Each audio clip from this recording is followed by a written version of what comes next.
Good morning, everyone, and thank you for joining me today.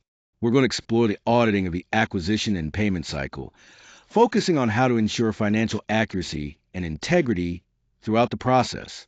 This presentation will provide a comprehensive overview of key audit procedures, controls, and risk management strategies related to procurement, inventory, and accounts payable. I'm excited to take you through these important topics that play a crucial role in maintaining strong financial practices within an organization.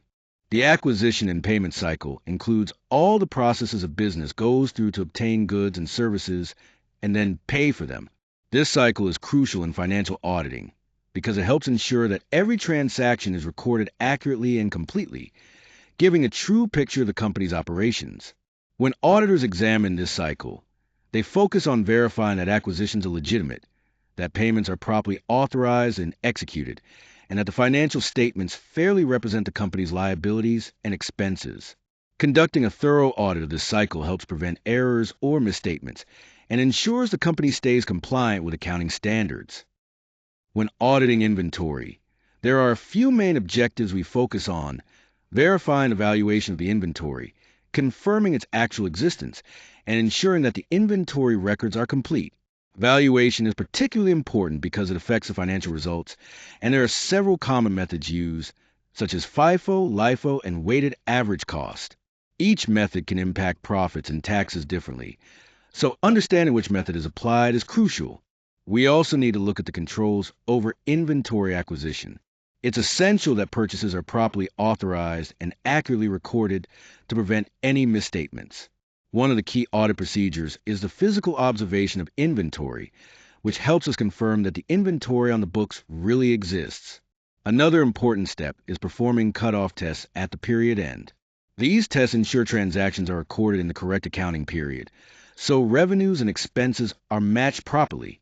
Lastly, reconciling the inventory records with the physical counts gives us additional confidence that the inventory balances reported in the financial statements are accurate and reliable. When auditing goods and services, it's crucial to first understand the entire procurement process, from the initial requisition all the way through to the receipt of the items. The main focus during verification is to make sure that the goods and services received actually match the original purchase orders and the vendor invoices. Effective controls play a big role here. They include getting proper authorization for purchases, carefully inspecting receipts to confirm both quality and quantity, and keeping thorough documentation to support each transaction's validity. As auditors, we review these controls closely and examine the related documents to ensure that every expenditure is recorded accurately.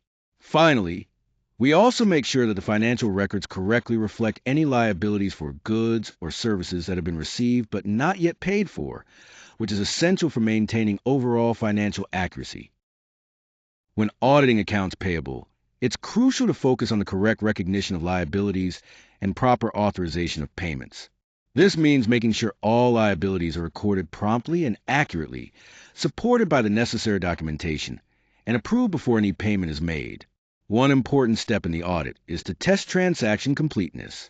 We do this by tracing vendor statements and subsequent payments to ensure no liabilities are overlooked. Another key area is verifying cutoffs around the period end. We want to confirm that liabilities are recorded in the correct accounting period, preventing any misstatements. Finally, reconciling subsidiary ledgers with the general ledger is essential. This ensures the recorded payables truly reflect all outstanding obligations. These combined procedures help reduce the risk of liabilities being understated, providing a clearer and more reliable financial picture. When auditors conduct their work, they rely on several common procedures to make sure everything checks out accurately. First, sampling techniques are really important because they allow us to test a selection of transactions rather than every single one. This approach saves time and resources while still giving us confidence in the results. Then, we have analytical review procedures. This means comparing current data with prior periods or budgets to spot any unusual patterns or trends that might need further investigation. Another key procedure is confirming balances directly with vendors. This external confirmation helps verify that the accounts payable recorded are both accurate and legitimate. Overall, these procedures work together to provide a comprehensive assessment of the acquisition and payment cycle, giving us solid assurance about the financial information involved. In the acquisition and payment cycle, organizations face several fraud risks, such as dealing with fictitious vendors, making unauthorized purchases, or paying for goods that have never been received. To combat these risks, the control environment is crucial.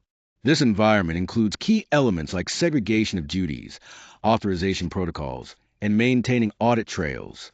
Segregation of duties is particularly important because it prevents any one person from having too much control over a transaction, reducing the chance of fraud. Authorization protocols ensure that only designated personnel can approve transactions, adding an extra layer of security. Meanwhile, audit trails provide a clear, documented sequence of activities that help maintain accountability and make it easier to detect errors or irregularities. To mitigate risks effectively, organizations should implement strong internal controls, perform regular reconciliations, and leverage automated systems that help monitor transactions continuously.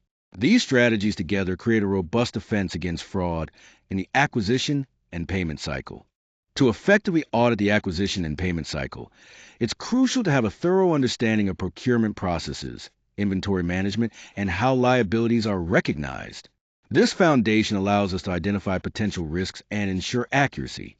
Key audit practices include verifying that transactions are complete and accurate and that appropriate controls are in place. We do this by observing processes, examining documents, and obtaining confirmations. Being aware of fraud risks is also vital, and implementing strong controls helps prevent any fraudulent activity. By carrying out these effective audit procedures, we can provide assurance that the financial statements truly reflect the organization's financial position. This, in turn, helps stakeholders make well-informed decisions. Finally, consistently applying best practices not only enhances the quality of our audits, but also strengthens the overall financial integrity of the organization.